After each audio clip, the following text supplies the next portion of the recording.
السلام علیکم ورحمۃ اللہ وبرکاتہ۔ اعوذ باللہ من الشیطان الرجیم، بسم اللہ الرحمن الرحیم۔ وَإِذْ قَالَ إِبْرَاهِيمُ رَبِّ أَرِنِي كَيْفَ تُحْيِي الْمَوْتَى قَالَ أَوَلَمْ تُؤْمِنْ قَالَ بَلَىٰ وَلَٰكِنْ لِيَطْمَئِنَّ قَلْبِي قَالَ فَخُذْ أَرْبَعَةً مِّنَ الطَّيْرِ فَصُرْهُنَّ إِلَيْكَ ثُمَّ اجْعَلْ عَلَىٰ كُلِّ جبل منهن جزءا ثم ادعوهن يأتينك سعيا واعلم ان اللہ عزیز حکیم۔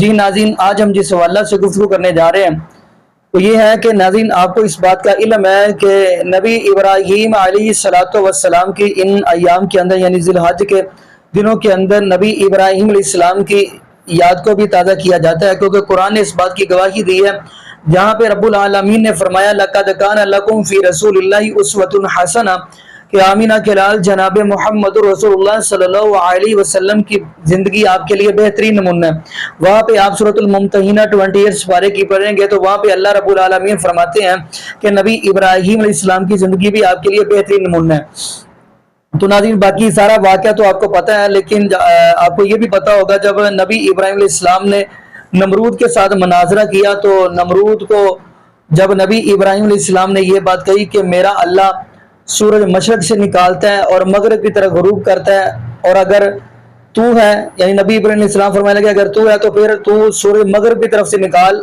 اور مشرق کی طرف غروب کر دے۔ فبہت الذی کفر، وہ تو خاموش ہو گیا یعنی چپ ہو گیا۔ تو خیر ناظرین اسی حوالہ سے آپ کو ایک ویڈیو دکھانے جا رہے ہیں مولانا منظور مینگل اور مرزا علی الدین حفظہ اللہ تعالیٰ کی اس کے درمیان جو بات چیت ہوئی ہے، یعنی مولانا منظور مینگل نے کہا کہ اس بندے نے اس آیت کا ترجمہ ہی غلط کیا ہے جو میں نے آپ کے سامنے شروع میں آیت پڑھی ہے، چلو میں دوبارہ دہرا دیتا ہوں۔ وَإِذْ قَالَ إِبْرَاهِيمُ رَبِّ أَرِنِي كَيْفَ تُحْيِي الْمَوْتَى قَالَ أَوَلَمْ تُؤْمِنْ۔ تو یہ والی جو آیت ہے یہ 30 سپارے کی آیت ہے، تو اس کا ترجمہ مولانا منظور صاحب کہتے ہیں کہ انہوں نے غلط کیا ہے۔ تو ناظرین آگے تھا پھر مرزا علی الدین حفظہ اللہ تعالیٰ نے کیا جواب دیا وہ ہم انہی کی زبانی سنتے ہیں، ساتھ ہم آپ کو مولانا منظور کی بھی ویڈیو دکھائیں گے اور مرزا علی الدین کی بھی ویڈیو دکھائیں گے، پھر انشاءاللہ ناظرین اسی حوالہ سے ہم بھی گفتگو کریں گے۔ تو آئیے ناظرین مل کے گفتگو سنتے ہیں۔ کرام علیہ السلام کو بھی اللہ تعالیٰ کی قدرت کے حوالے سے شک ہو جاتا ہے، اگر نہیں تو سیدنا ابراہیم علیہ السلام نے اللہ تعالیٰ سے مردوں کو زندہ کرنے کا مطالبہ اور اپنی آنکھوں سے دیکھنے کی خواہش کا اظہار کیوں کیا تھا؟ اور اس حوالے سے ایک دیوبندی مولانا نے بھی آپ پر ایک جھوٹا الزام لگایا، اس کی وضاحت کر دیں۔ جیسے کہ ایک ساتھی ہے کہ مرزا محمد علی، آپ نیٹ پہ آپ نے سنا ہوگا، داڑھی رکھی ہے پگڑی رکھی، وہ مجتہد ہے۔ اس وقت اس کا دعویٰ یہ ہے کہ مجتہد ہے، سمجھے؟ تو ایک دن ایک ساتھی نے مجھے سنایا تو انہوں نے کہا کہ شک تو کبھی انبیاء کو بھی ہوتا ہے، سمجھے میں؟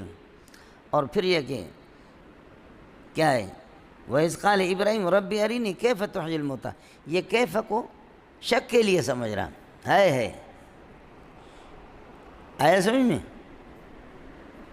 یہ لفظ کیف ہے یہ شک کے لیے آتا ہے، اس کو یقین ہے کہ محیی بھی تو ہے، یحیی بھی اللہ کی ذات، یمیتو بھی اللہ کی ذات، وہ صرف کیفیت مجھے بتا دو۔ اب آدمی اگر پڑھا ہوا ہو نا، جیسے بخاری بھی شروع کرے کہ باب کیف کان بدء الوحی الی رسول اللہ، لیکن کیف جب آپ جانتے نہیں ہے کہ کس لیے اس کا اصل معنی کیا ہے تو وہ کہتا ہے کہ جی چونکہ نبیوں کو بھی شک ہوتا ہے، سمجھے؟ اب کوئی آدمی اس کو بتا دے کہ کیفت ہو، وہ حالت کی کیفیت پوچھ رہے کہ آپ کی کیا کیفیت ہے، کیا حال ہے، شک مجھے نہیں ہے، میں دیکھ رہا ہوں، سمجھے؟ یہ تو ہوتا ہے، لیکن یہ کہ کیفہ کو وہ شک کے لیے قرار دے رہا ہے۔ جب آدمی نہ پڑھے اور لغت سے واقف نہ ہو تو اردو ترجمہ پڑھ کر کے پھر آگے وضاحت اپنی ہوتی ہے، تفصیل اپنی ہوتی ہے۔ اللہ تعالیٰ اس دیوبندی مولانا کو ہدایت دے یار۔ یہ میں نے کلپ دیکھا، مجھے بڑا افسوس ہوا ہے کہ کوئی لینا دینا ہی نہیں اس واقعے کا میرے ساتھ، خام خواہ میرے نام کے ساتھ ایک چیز منسوب کی ہے اور ایسی گڑ مٹ کی ہے کہ وہ کل کو کوئی بندہ چلا جائے تو وہ کہیں گے نہیں میں نے تو انجینئر صاحب کے بارے میں بات نہیں کی تھی، میں نے تو ایک بندے کے بارے میں بات کی تھی۔ انہوں نے جو واقعہ بیان کیا ہے نا، مجھے بڑا افسوس ہوا۔ وہ کہتے ہیں جی میرے پاس ایک بندہ ہے، ایک آج کل وہ ایک انجینئر ہے، اس کا کلپ لے کے آ گیا، تو وہ کہتا ہے کہ جی قرآن جو ہے نا وہ ڈائریکٹ پڑھا جائے اور سمجھا جائے، کسی استاد کی ضرورت نہیں ہے۔ خود ایک بیاض آپ کو دیں گے، قرآن مجید لکھا ہوا ہے اور نیچے لکیر اس کی خالی ہے، اوپر حاشیے بھی خالی ہے، صفحات پیچھے خالی ہے کہ خود ریسرچ کرو، تحقیق کرو کہ قرآن کیا کہتا ہے. خود ریسرچ کرو اور تحقیق کرو کہ قرآن کیا کہتا ہے. تو ان کو نہ صرف، نہ نحو، نہ فقہ، نہ اصول فقہ، نہ حدیث، نہ اصول حدیث، نہ تفسیر، نہ اصول تفسیر، کسی چیز پڑھنے کی ضرورت نہیں ہے. یہ اردو دان اور یہ انگریزی خود مفسر اور محدث بنتے ہیں. میں نے کب کہا کسی استاد کی ضرورت نہیں ہے؟ میں کہتا ہوں ہم آپ سے نہیں پڑھیں گے، آپ کے استادوں سے پڑھیں گے. قرآن کا ترجمہ کیا ہے اشرف علی تھانوی صاحب نے، تو انہوں نے پیسے کمانے کے لیے تو نہیں کیا، بیچنے کے لیے تو نہیں کیا. کس لیے کیا ہے؟ کہ تاکہ عوام الناس پڑھے. ان کو تو عربی بھی آتی تھی. تو ہم ان کا جب ترجمہ پڑھ کے آپ کی غلطیاں ہائلائٹ کرتے ہیں اور ہم کہتے ہیں کہ المحند علی المفند میں آپ کے بزرگ یہ عقیدہ لکھ کے گئے ہیں کہ نبی علیہ السلام کی قبر مبارک اللہ کے عرش، اللہ کی کرسی اور خانہ کعبہ سے افضل ہے، تو ہم کہتے ہیں یہ قرآن و حدیث میں کہاں لکھا ہوا ہے؟ قرآن تو واضح کہتا ہے یا ایھا الذین یا اہل الکتاب لا تغلوا فی دینکم ولا تقولوا علی اللہ الا الحق. اللہ کے بارے میں صرف وہی بات کرو جو حق پہ مبنی ہے، دین میں غلو مت کرو. تو ہم آپ سے معصومانہ سوال کرتے ہیں عقیدہ آپ نے کہاں سے گھڑا ہے؟ آگے سے کہتے ہیں ڈائریکٹ قرآن حدیث پڑھ رہے ہیں. تو ہم ڈائریکٹ نہیں پڑھے. بریلویوں سے بھی ہم کہتے ہیں ہم ڈائریکٹ نہیں پڑھ رہے، ہم آواز بریلوی صاحب کا ترجمہ پڑھ رہے ہیں. اگر آپ سمجھتے ہیں آپ ان سے بڑے عالم ہیں اور آپ ہمیں پڑھائیں گے کہ قرآن کی اس آیت کا کیا ترجمہ ہے، تو آپ سے پڑھ لیتے ہیں. تو یہ کسی کی ضرورت نہیں ہے. تو ہم تو کہتے ہیں کہ علماء سے ہی پوچھ کے چلیں، بلکہ پوچھیں ان علماء کو، وہ والا پوچھیں کہ آپ کے بزرگ تو یہ ترجمہ کر کے کہ آپ کی عقیدوں پہ جا رہے ہیں. علماء سے ہی دین سیکھنا ہے. اور وہ کہتے ہیں کہ جو انجینئر صاحب کا ایک کلپ لے کے آیا بندہ اور اس میں وہ کہہ رہا تھا ڈائریکٹ قرآن پڑھو اور اس کی حالت یہ ہے کہ یہ آگے خود سے ایک سٹوری بنا لی اور اسی واقعے کی کہ جی قرآن میں یہ کیفہ کے الفاظ ہیں. اب اس کو تو عربی آتی ہو تو اس کو پتہ ہو کہ کیفہ کا مطلب شک نہیں ہے. ٹھیک ہے. تو اس کے بعد یعنی وہ کہتا ہے کہ وہ مجھ سے کہنے لگا کہ انبیاء کو بھی، تو اس نے کہا کہ انبیاء کو بھی شک ہوتا ہے. اب یہ اس کس کو وہ کہہ رہا ہے؟ ویڈیو میں وہ یہ تاثر دے رہا ہے کہ وہ مجھے کہہ رہا ہے جس کا کلپ دیکھ رہا ہے. اب پوچھیں گے جا کے تو وہ کہے گا میں نے اس بندے کو کہا جو کلپ لے کے آیا. لیکن آپ نے تھم نیل پہ تو میرا نام چڑھایا ہوا ہے کہ انجینئر محمد علی مرزا کو جواب یا میں نے کب یہ بات کہی ہے. اگر کسی ویڈیو میں کہی ہے تو لے کے آئیں کہ انبیاء کو شک ہو جاتا ہے. میرا تو عقیدہ ہے کہ آپ کے بزرگوں کو اور آپ کے مخالفین فرقوں کے بزرگوں کو دین کے بارے میں شک ہوا ہے، انبیاء کو نہیں شک ہوا ہوا. اور ہمیں یقین ہے کہ انبیاء کا دین ٹھیک ہے اور آپ کے بزرگوں نے اس کو ٹیمپرڈ فارم میں پیش کیا ہے. ہمیں کون سا شک ہے؟ ہمیں تو آپ کے بارے میں شک نہیں ہے. تو ابراہیم علیہ السلام کے بارے میں ہم کیوں کہیں گے؟ تو یہ بالکل انہوں نے جھوٹا الزام میرے اوپر لگایا. اللہ تعالیٰ ان کو ہدایت دے. ہم کیا ان کے لیے اب بددعا تو نہیں کر سکتے، تو دعا ہی کرتے ہیں کہ، اور ان کے ماننے والوں سے کہیں گے کہ اس شخص سے پوچھیں، ادروائز یہ پبلکلی اس نے گناہ کیا ہے تو پبلکلی اپنی توبہ اور رجوع ریکارڈ کروائے کہ میں نے یہ کہاں پہ بات کی ہے. باقی رہا یہ والا واقعہ، یہ قرآن میں آیا ہے سورہ البقرہ میں پارہ نمبر 3 کے اندر، بالکل سورۃ البقرہ کے اینڈ کے اندر جا کے آتا ہے. اعوذ باللہ من الشیطان الرجیم، بسم اللہ الرحمن الرحیم. تو جی کرامت ہوگی، ڈائریکٹ ہی آ گیا. کرامت وہ آپ والی نہیں، اللہ کا کرم ہو گیا. سورۃ البقرہ کی آیت نمبر ہے 260. وَإِذْ قَالَ إِبْرَاهِيمُ رَبِّ، اور یاد کرو وقت جب ابراہیم علیہ السلام نے کہا اے میرے رب، ارینی کیف تحیی الموتى، مجھے دکھا کہ تو کس طرح مردوں کو زندہ کرے گا، یہ کرتا ہے. قال اولم تؤمن، تو اللہ تعالیٰ نے فرمایا کیا تمہیں اس پہ ایمان نہیں ہے؟ قال بلا، انہوں نے کہا کیوں نہیں ہے؟ سر یہ واضح موجود ہے تو میرا دماغ خراب ہے کہ میں کہوں گا ابراہیم علیہ السلام کو شک ہو گیا. جو بات ہے وہ یہ ہے وَلَٰكِن لِيَطْمَئِنَّ قَلْبِي، لیکن میں دل کا اطمینان چاہتا ہوں. اطمینان یہ کہ میں علم الیقین تک تو پہنچا ہوں، یعنی مجھے علم سے یہ بات پتہ ہے کہ تو یہ کرے گا. میں حق الیقین تک پہنچنا چاہتا ہوں کہ میں واقعی اپنی آنکھوں سے بھی دیکھ لوں. تو ظاہر ہے کہ انبیاء کرام علیہ السلام کو چونکہ اللہ تعالیٰ نے رول ماڈل امت کے لیے بنانا ہوتا ہے، ان کا ایمان بڑے اعلیٰ درجے کا ہوتا ہے، اللہ تعالیٰ ان کو چیزیں دکھا دیتا ہے. سورہ نام میں آتا ہے کہ ہم نے زمین و آسمان کی سیر کرائی ہے ابراہیم علیہ السلام کو، ہمارے نبی علیہ السلام کو معراج کروائی، یہ ساری چیزیں دکھائیں، عذاب قبر دکھا دیا، جنت دکھا دی، دوزخ دکھا دی. کیوں؟ اس لیے کہ آپ صلی اللہ علیہ وآلہ وسلم نے باقیوں کو اللہ کے بارے میں یقین دلانا تھا، تو آپ تو یقین کے اعلیٰ ترین درجے پہ ہوں. تو انہوں نے کہا کہ بلکہ میں دل کا اطمینان چاہتا ہوں اعلیٰ درجے کا. قال فخذ اربعۃ من الطیر، تو اللہ تعالیٰ نے فرمایا کہ پھر 4 پرندے تم پال لو، فسرہن الیک، اور ان کو اپنے سے ہلا لو، یعنی وہ تاکہ کل کو جب بلاؤ تو پتہ ہو کہ انہی کو ہی بلایا ہے، ایک دل کو پکا کرنے کے لیے۔ ثم اجعل علی کل جبل منہن جزءا، اس کے بعد یعنی اس کو ذبح کرنے کے بعد اس کے ٹکڑے جو ہیں مختلف پہاڑوں پہ جو سامنے موجود ہیں وہ رکھ دو۔ ثم ادعوہن یأتینک سعیا، اس کے بعد تم انہی پرندوں کو جن ناموں سے یعنی ہلایا ہوا تھا انہی ناموں سے پکار کے ان کو پکارو تو وہ دوڑتے ہوئے تمہاری طرف آ جائیں گے۔ وَاعْلَمْ أَنَّ اللَّهَ عَزِيزٌ حَكِيمٌ، پس جان لو کہ اللہ تعالیٰ غالب ہے اور حکمت والا ہے، یعنی اللہ تعالیٰ ہر چیز کے اوپر غالب ہے لیکن اس کی حکمت کا تقاضا ہے کہ وہ چیزیں غیب میں رکھی ہوئی ہیں۔ ان الذین یخشون ربہم بالغیب لہم مغفرۃ واجر کبیر، جو بن دیکھے اپنے رب سے ڈرتے ہیں ان کے لیے مغفرت ہے اور بہت بڑا اجر ہے۔ تو انبیاء کرام چونکہ امت کے لیے ایک رول ماڈل بننے والے ہوتے ہیں، اللہ تعالیٰ ان کو وہ سارے چیزیں فزیکلی ایکسپیرینس بھی کروا دیتا ہے۔ تو انبیاء کرام نعوذ باللہ کوئی شک میں مبتلا نہیں ہوتے، نہ میں نے کبھی بات کہی ہے اس بندے نے خام خواہ میرے اوپر یہ منسوب کی اور مجھے پتہ ہے وہ تعویل کرے گا، میں نے تو اس بندے کے بارے میں کی جو آپ کا کلپ لایا تھا، میرا کلپ لایا تھا، میرے کلپ میں آپ نے یہ لچ کیوں تل دیا پھر، اور اوپر سے تھم نیل بھی لگا دیا کہ انجینئر محمد علی مرزا کی جہالت اور یہ وہ، یعنی ایک جس کو کہتے ہیں نا فیم حاصل کرنے کے لیے، مشہوری حاصل کرنے کے لیے جھوٹ علماء کے لیے بولنا کوئی مسئلہ نہیں ہے، حقیقت بات ہے۔ ان کے بائیں ہاتھ کا بلکہ بائیں ہاتھ کی بھی چھوٹی انگلی کا کھیل ہے، کوئی مسئلہ نہیں ہے۔ تو ٹھیک ہے، یہ جھوٹ بولیں گے تو پھر ہم اپنا حق محفوظ رکھتے ہیں کہ ہم پھر ان کے معاملات کو، ان کے بزرگوں کے عقائد کو پبلک کے سامنے کریں کہ یہ لوگ کیوں قرآن و حدیث کے خلاف ہیں اور کیوں لوگوں کو ڈائریکٹ قرآن پڑھنے سے اور حدیث پڑھنے سے روکتے ہیں، اس لیے کہ ان کو یقین ہے کہ ان کے عقیدہ قرآن و سنت کے خلاف ہے۔ ادروائز تو کہیں جی پڑھ کے دیکھ لیں، جہاں سے بھی قرآن کھولیں ہمارا ہی عقیدہ نکلے گا۔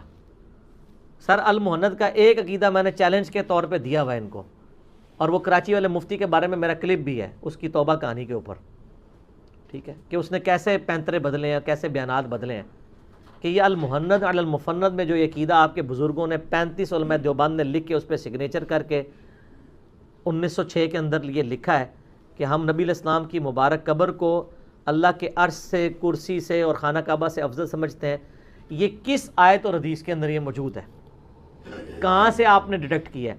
یہ عقیدے کا مسئلہ ہے، فروع کا مسئلہ نہیں ہے، یہ فروع کا مسئلہ نہیں ہے، یہ اصول کا مسئلہ ہے۔ اصول کہتے ہیں عقیدہ، فروع جو ہے یہ عام جو چھوٹے موٹے معاملات میں اعمال کے اندر فقہی احکام و مسائل میں اختلافات پائے جاتے ہیں، یہ فروع کا مسئلہ ہی نہیں ہے، اصول کا ہے، اور اصول قرآن اور حدیث کی نص قطعی سے ثابت ہونا چاہیے۔ دکھائیں کہاں پہ موجود ہے، کبھی کوئی باطل تعویل کرتے ہیں، کبھی کوئی باطل تعویل کرتے ہیں، تو ایک ایک جملے کا ان کا جواب دیا ہے۔ اور سب سے بڑی ان کے پاس جو کہانی تھی وہ کہتے ہیں جی بات یہ ہم نے تو نبی علیہ السلام کو اللہ کے عرش سے افضل کہا ہے، تو وہ قبر کو ہم اس لیے کہہ رہے ہوتے ہیں کہ چونکہ اسی قبر کی مٹی سے نبی علیہ السلام کو پیدا کیا گیا۔ یہ کہانی دیکھیں، کیونکہ نبی علیہ السلام کو بیچ میں لے، نبی علیہ السلام کے بارے میں تو جھگڑا ہی نہیں، ہم کہتے ہیں نبی علیہ السلام اشرف المخلوقات ہے، آپ نے کہا کہ وہ حصہ زمین جو نبی علیہ السلام کے جسم کو ٹچ کیے ہوئے ہے وہ خانہ کعبہ، عرش اور اللہ کی کرسی سے افضل ہے۔ یہ جو حصہ ٹچ کیے ہوئے ہے وہ تو نبی علیہ السلام کا حصہ نہیں ہے نا، اس مٹی میں سے جو بننا تھا وہ آپ علیہ السلام کا جسم مبارک بن گیا، اب جو باقی بچا ہے وہ تو باقی کا حصہ ہے۔ اگر آپ اس باقی کو بھی افضل سمجھتے ہیں تو پھر سر وہاں سے تو ابو بکر عمر بھی پیدا ہوئے ہیں، کیونکہ ان کی قبریں بھی ساتھ ہیں رضی اللہ عنہما وعلیہم السلام، تو آپ ان کو بھی افضل کہیں۔ امت میں یہ جگہ موجود تھی نا جو ریاض الجنہ ہے، اسی کو افضل کہہ رہے ہیں نا۔ مجھے کسی ضعیف روایت سے دکھا دیں کہ نبی علیہ السلام نے کہا ہو کہ ریاض الجنہ اللہ کی کرسی، عرش اور خانہ کعبہ سے افضل ہے۔ یہ تو بخاری مسلم میں حدیث ملتی ہے کہ میرے گھر سے میرے ممبر تک جنت کے ٹکڑوں میں سے ایک ٹکڑا ہے، جس میں امام بخاری نے باب باندھا ہے کہ قبر رسول سے ممبر رسول جنت کا ٹکڑا ہے۔ ریاض الجنہ ہے، جنت کا ٹکڑا ہے، لیکن یہ جرت تو کسی نے نہیں کی تھی۔ آپ نے خود عقیدہ ایک امت کو دیا، اس کے بعد امت کو اس عقیدے کا پابند کر دیا، جب کوئی اختلاف کرتا ہے کہتے ہیں بزرگوں کے گستاخ ہیں۔ تو ہم نے ان کا پورا کچا چٹا کھول دیا۔ سر ہم بزرگوں کے گستاخ نہیں ہیں، آپ کے بزرگوں کی گستاخی آٹومیٹکلی ہو جاتی ہے کیونکہ ہمیں قرآن و حدیث بیان کرنا پڑتا ہے۔ تو چونکہ قرآن و حدیث کچھ اور ہے، بابوں کا خدا اور ہے اور کتابوں کا خدا اور، تو ہماری یہ مجبوری ہو جاتی ہے۔ اس لیے آپ ان معاملات میں ہمارا برا نہ مانا کریں، ہم آپ کی اصلاح کی کوشش میں کہ آپ کے بزرگوں نے آپ کو دھوکے دیے، اور اللہ معافی دے آپ بھی اسی ٹریک کے اوپر چڑھ کے باقیوں کو بھی جو کچھ آپ نے سیکھا ہے وہی کچھ آپ بھی کام ڈال رہے ہیں. ٹھیک ہو گیا جی؟ بس اسی پہ اکتفا کرتے ہیں، باقی سوالات انشاءاللہ اگلی دفعہ. اللہ تعالیٰ سے دعا ہے جو حق بات میں نے کہی اللہ تعالیٰ ہمارے دلوں میں راسخ فرمائے. اگر جذبات میں میرے منہ سے کوئی غلط بات نکل گئی اللہ تعالیٰ ہمارے دلوں سے معاف کر دے. ہمیں کتاب و سنت کی تعلیمات پر عمل کر کے دوسرے بھائیوں تک پہنچانے کی توفیق عطا فرمائے. سبحانک اللہم و بحمدک اشہد ان لا الہ الا انت استغفرک و اتوب الیک وما علینا الا البلاغ المبین. جزاکم اللہ خیرا. جی ناظرین، آپ نے یہ ویڈیو ملاحظہ فرمائی. تو ناظرین، جبکہ جس الفاظ کی غلطی کہہ رہے ہیں وَإِذْ قَالَ إِبْرَاهِيمُ رَبِّ أَرِنِي كَيْفَ تُحْيِي الْمَوْتَى. کیفا کا تو مطلب ہوتا ہے کیسے، اللہ تو کیسے زندہ کرتا ہے اور کیسے تو مارتا ہے.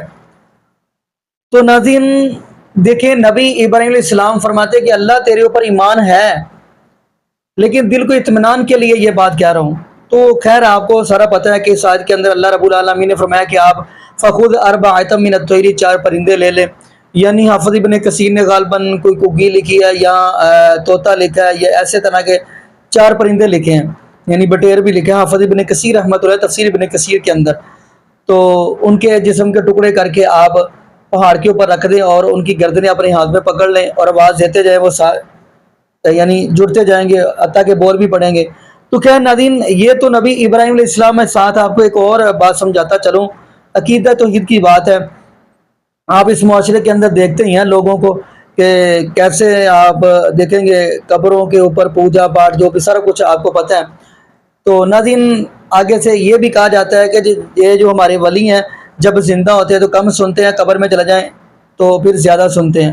ناظرین یہ جو آیت پڑھی ہے وَإِذْ قَالَ إِبْرَاهِيمُ رَبِّ أَرِنِي، اس سے جو پچھلی آیت ہے یہ 3 سپارے کی آیت ہے، وہاں پہ اللہ رب العالمین اپنے نبی حضرت عزیر علیہ السلام کا تذکرہ کر رہے ہیں. فرمایا او کالذی مر علی قریۃ وہی خاویۃ علی عروشہا. یہاں پہ نبی عزیر علیہ السلام کا تذکرہ ہو رہا ہے. نبی عزیر علیہ السلام ایک بستی کے پاس سے گزرے تو وہ بستی یعنی ایسا سمجھ لیں تباہ ہو چکی تھی، برباد ہو چکی تھی. تو نبی عزیر علیہ السلام فرمایا کہ اللہ اس کو دوبارہ کون زندہ کرے گا. اللہ رب العالمین فرمانے لگے اے میرے نبی عزیر علیہ السلام، مجھے یہ پوچھ رہے ہیں آپ کہ کون دوبارہ زندہ کرے گا. خیر نبی عزیر علیہ السلام سے اللہ رب العالمین فرمانے لگے کہ یہ جو آپ کا کھانا ہے یہ کھانا اور پینا درخت کے ساتھ باندھ دیں اور اپنی سواری یہ جو گدھا ہے آپ کا اس کو چھوڑ دیں. نبی عزیر علیہ السلام کو فرمایا کہ آپ لیٹ جائیں. اب نبی عزیر علیہ السلام لیٹ گئے تو جب لیٹے ہیں 100 سال سوئے رہے ہیں، اتنا سوئے ہیں 100 سال سوئے رہے ہیں. تو جب اٹھایا گیا پوچھا گیا کم لبستہ، کتنے دن سوئے رہے ہو؟ تو آگے سے کیا کہنے لگے نبی عزیر علیہ السلام 30 سپارے کی آیت ہے لبستو یومن او بعض یوم، دن یا دن کا کچھ حصہ، یعنی ایسا سمجھ رہے صبح سوئے ہیں 12 بجے اٹھ گئے ہیں، یعنی یہ بات ہو رہی ہے. جبکہ اللہ رب العالمین فرمانے لگے پیارے عزیر علیہ السلام نہیں، آپ 100 سال سوئے رہے ہیں، 100 سال گزر گئے، آپ کا کھانا بھی خراب نہیں ہوا، پینا بھی خراب نہیں ہوا، اور وہ جو گدھا ہے آپ کا وہ دیکھیں ہڈیاں بکھری ہوئی ہیں، وہ گدھا بننا شروع ہو گیا، ہڈیاں چڑھ گئی، گوشت چڑھ گیا، اس نے ہینک لگا دی. اب نبی عزیر علیہ السلام فرمانے لگے اللہ بس میں مان گیا ہوں. ناظرین یہاں پہ دیکھیں یہ نبی عزیر علیہ السلام ہے. یہاں پہ معاشرے کے اندر اس دنیا کے اندر دیکھیں کہتے ہیں جی ولیوں کو سب کچھ پتا ہے، یہاں پہ نبی اللہ ہے یعنی نبی عزیر علیہ السلام، ان کو پتہ ہی نہیں ہے کتنے دن سوئے رہا ہوں. اگر سورۃ الکہف پڑھیں گے وہاں پہ اللہ کے ولیوں کا تذکرہ ہے، وہاں پہ اللہ کے ولی سو جاتے ہیں 309 سال. تو ان سے پوچھا جاتا ہے کتنے دن سوئے، وہ بھی کہہ رہے ہیں صبح سوئے ہیں 12 بجے اٹھ گئے ہیں. لبثت یوما او بعض یوم، دن یا دن کے کچھ حصہ. یعنی جو قرآن کے ولی ہیں ان کو پتہ نہیں چلتا کتنے سال سوئے رہے، بلکہ آپ سورۃ الکہف کا مطالعہ کریں گے قرآن کہتا ہے نبی پاک صلی اللہ علیہ وسلم فرمائے لگے اللہ جب وہ ولی 309 سال سوئے رہے تو ان کی کروٹیں کون بدلتا تھا؟ اللہ رب العالمین فرمانے لگے اے میرے محبوب علیہ السلام آسمان کے اوپر بیٹھ کر مجھے ہی ان کی کروٹیں بدلنی پڑی ہیں. یعنی جو قرآن کے ولی ہیں ان کی کروٹیں اللہ رب العالمین بدلتے ہیں. یہ جو آج کا لوگ آج کے جو ولی ہیں آج کے جو پیر ہیں کہتے ہیں جی ان کی بلیاں جو ہے نا، جو بلیاں جن کو کیٹ بولتے ہیں، بلیاں بھی غیب جانتی ہیں، بلیوں کو بھی سب کچھ پتہ ہے، معاذ اللہ استغفر اللہ. باقی ناظرین یہاں پہ ہم دعا کرتے ہیں اللہ پاک ہمیں نبی پاک صلی اللہ علیہ وسلم کی شریعت کے مطابق زندگی گزارنے کی توفیق دے، اور اللہ پاک ہمیں 5 وقت کا پکا اور سچا نمازی بنا دے، اور جتنے بھی بے اولاد جوڑے ہیں اللہ پاک سب کو نیک نورینہ صحت تندرستی والی ایمان والی لمبی زندگی والی اولاد عطا فرما دے. جزاکم اللہ خیرا، احسن الجزاء. السلام علیکم ورحمۃ اللہ وبرکاتہ.